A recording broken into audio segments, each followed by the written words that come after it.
வணக்கம் மக்களே, வணக்கம். சற்று முன் கிடைத்திருக்கக்கூடிய ஒரு முக்கியமான தகவல் ஒன்றை பார்க்க போகிறோம். சற்று முன்பு திமுகவின் அமைச்சர்கள் திடீர் கட்சி மாற்றம். ஸ்டாலின் பேரதிர்ச்சியில் உறைந்து போயிருக்கிறார். என்ன காரணத்திற்காக திமுகவில் இருக்கும் அமைச்சர்கள் எல்லாமே திடீர்னு கட்சி மாற்றம் செஞ்சுருக்காங்க?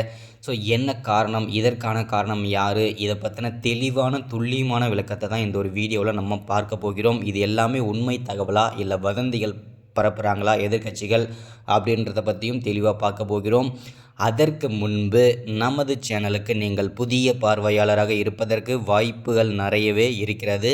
முடிஞ்ச அளவுக்கு எல்லாரும் மறக்காமல் நமது அரசியல் நியூஸ் சேனலை சப்ஸ்கிரைப் பண்ணிவிடுங்க. சப்ஸ்கிரைப் பண்ண உடனேயே பக்கத்திலே ஒரு பெல் பட்டன் வரும், அதை கிளிக் பண்ணி ஆளுன்ற ஆப்ஷனில் போட்டு வச்சுக்கோங்க. தொடர்ந்து நம்ம வீடியோ போட்டோம்னா உங்களுக்கு நோட்டிஃபிகேஷன் வந்துடும். அதை பார்த்து தெரிஞ்சுக்கலாம் இன்றைக்கி என்ன அரசியல் நியூஸ், இன்றைக்கி என்ன அரசியல் அப்டேட்ன்றதை தெளிவாகவும் துல்லியமாகவும் தெரிஞ்சுக்கலாம். அது மட்டும் இல்லாமல் வீடியோ பார்க்குற ஒவ்வொருத்தரும் மறக்காமல் லைக் பண்ணுங்கள், மறக்காமல் ஷேர் பண்ணுங்கள். அது ரொம்ப ரொம்ப இம்பார்ட்டன்ட். ஓகே, வாங்க வீடியோக்குள்ளே போகலாம்.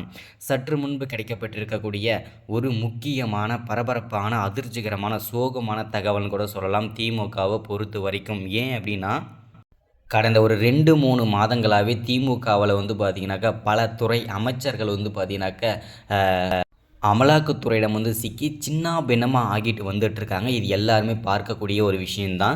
ஃபஸ்ட்டு செந்தில் பாலாஜி சிக்கியிருந்தார் அமலாக்கத்துறையிடம். அடுத்ததாக ஜெகத் ரட்சகன் சர்ச்சையில் சிக்கினார். அடுத்ததாக ஏவா வேலு, அடுத்ததாக முன்னாள் அமைச்சரான பொன்முடி, சற்று முன்பு அதாவது நேற்றைய முன்பு பார்த்தீங்கன்னாக்க முன்னாள் அமைச்சராக இருக்கும் துரைமுருகன் அவர்களை 60,000 கோடி ஊழல் வழக்கில் சிக்கியிருக்கிறாரு அமலாக்கத்துறையிடம். அவர் என்ன ஆக போகிறாருன்றதை பொறுத்திருந்து தான் பார்க்கணும்.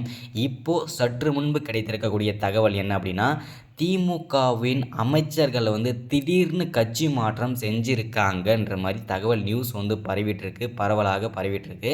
இது உண்மை தகவலா இல்லை எதிர்கட்சியினால் பரப்பப்படும் ஒரு வதந்திகள் தகவலா அப்படின்னு பார்த்தீங்கன்னாக்க கண்டிப்பாக இது 100% வதந்திகள் மட்டுமேன்றதை இந்த இடத்துல நம்ம தெளிவாக உறுதிப்படுத்திக்கிறோம். ஏன் அப்படின்னு பார்த்தீங்கன்னாக்க திடீர்னு யாரும் கட்சி மாற்றம் செய்யலை, இது எல்லாமே வதந்திகள் தான். ஸோ அது யாரும் நம்ப வேண்டாம். இது பார்த்தீங்கன்னாக்க ஒரு வதந்திகள் நியூஸ் தான்.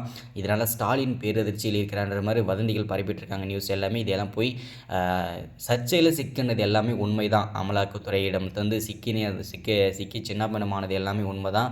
அமைச்சர் துரைமுருகன், ஏவா வேலு, பொன்முடி அவர்கள், ஜெகத் ரட்சகன் இவங்க எல்லாமே அமலாக்கத்துறையிடம் சிக்கியது எதெல்லாம் உண்மைதான். ஆனால் திடீர்னு கட்சி மாற்றம் அமைச்சர்கள் செஞ்சது இது ஒரு வதந்திகள் நியூஸ் தான், யாரும் நம்பாதீங்க.